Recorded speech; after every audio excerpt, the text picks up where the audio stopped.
Hello and welcome to this special budget edition of Investors Hangout. This series is brought to you by Aditya Birla Sun Life Mutual Fund and Value Research. Now, big day today. Finance Minister Nirmala Sitharaman presented the first full budget of Modi 3.0, and we are here to break it down for you with our in-house expert Dhirendra Kumar. Welcome, Dhirendra. Thank you. Let's start with the big one, tax slabs. No mention of the old tax regime, but under the new regime, the tax slabs have been revised. Can you please share and explain what difference does it make to a common taxpayer? Oh, it's very straightforward. You have more money if you earn 12 lakh rupees. Because, going by my very basic, starting and calculation, even assuming you are making 12 lakh rupees a year, and you are not liable for any tax. Your earlier tax liability was 68,750 rupees, which means that you will save 68,750 rupees Extra in your pocket. And likewise, at every stage, it is translating into this kind of benefit. And if you earn 15 lakh rupees, you will save 31,000. Earlier, you had to pay 1,25,000 tax. Now you have to pay 93,750 rupees. A net saving of 31,250 rupees. Likewise, if you earn 20 lakh rupees, you will save 82,500. If you earn 25 lakh rupees, then you will save 1,10,000 rupees. Now it is up to you whether you want to spend it or there was your desire to spend and you have to do it. But use it as an opportunity to invest. Now it is up to individuals to really take it, in their hand. Government has given you all these benefits that, okay, now this is a straightforward tax relief. And all the tax benefit that you used to get is gone. Now this is the new tax regime. There is no concession. There is no incentive.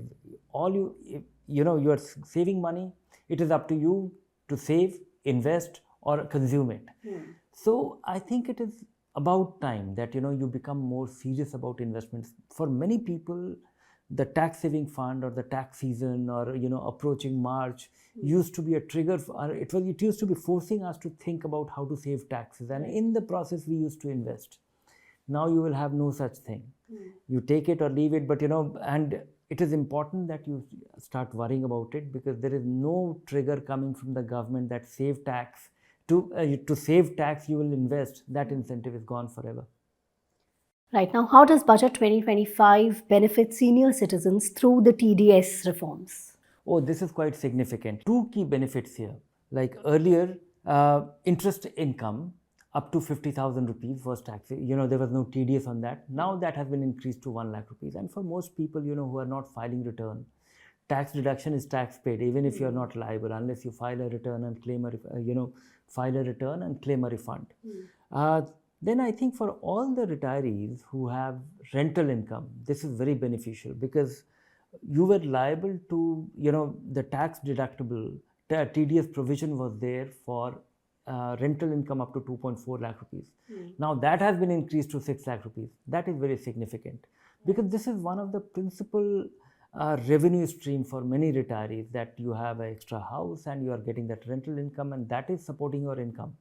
And on that, the TDS applicable on 2.4 lakh rupees was very insignificant. So at least now, if you have a reasonable income up to 50,000 rupees a month, it will not be subject to TDS. Right. Now, what is the revamped central KYC registry announced in the budget? This has been a work in progress for a while.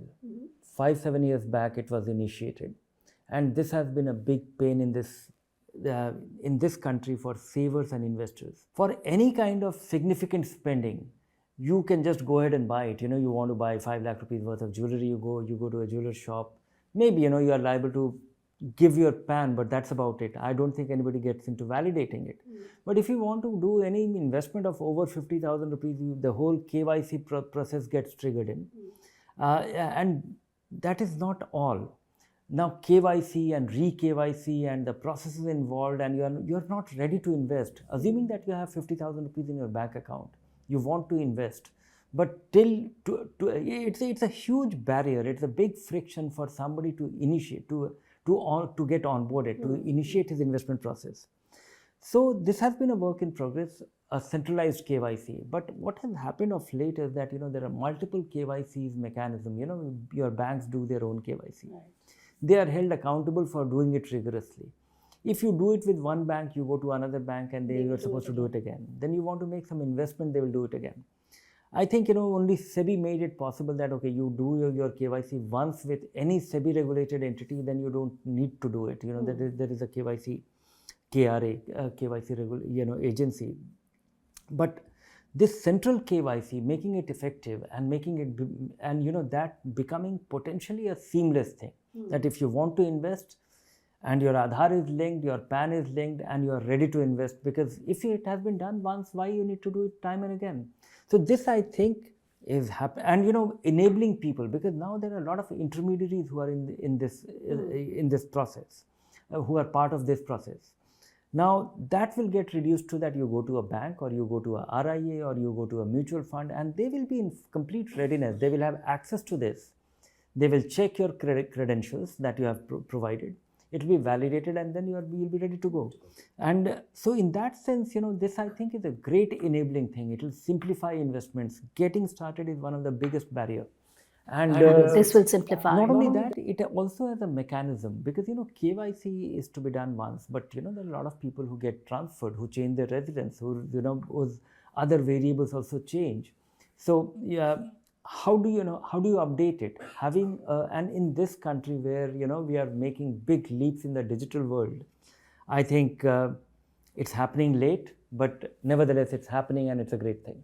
All right, now one final question. Which sectors do you think show improved outlooks post-budget 2025? It's very difficult. Many sectors are mentioned, and where the government has, given incentives, or has incentivized, or, has allocated money to be spent on that is renewable energy, or, electronics and semiconductors, electric vehicles, textiles, which is emerging as a special opportunity, a special situation, where they have put a very ambitious target of $20 billion, regaining our strength as a largest apparel exporter. Infrastructure, which has been on the forefront for a while. But I think, most investors should not worry about this. Most mutual fund investors should not worry about this, because many a times the government spending does not necessarily translate into results in a defined time frame. More importantly, I would be very, what was the initial reaction to the budget as well? I think more investors will, one is that the market will immediately benefit from positive sentiments. Most people who pay taxes will have 50-70 meaningful taxes, will have anywhere between 70,000-80,000 rupees to a few lakh rupees extra. That's one. Second is that the consumer confidence will be will get a boost.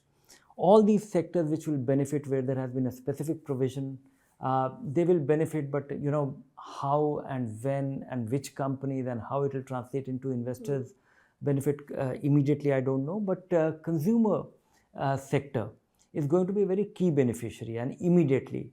So I think, but most mutual fund investors should not worry about it.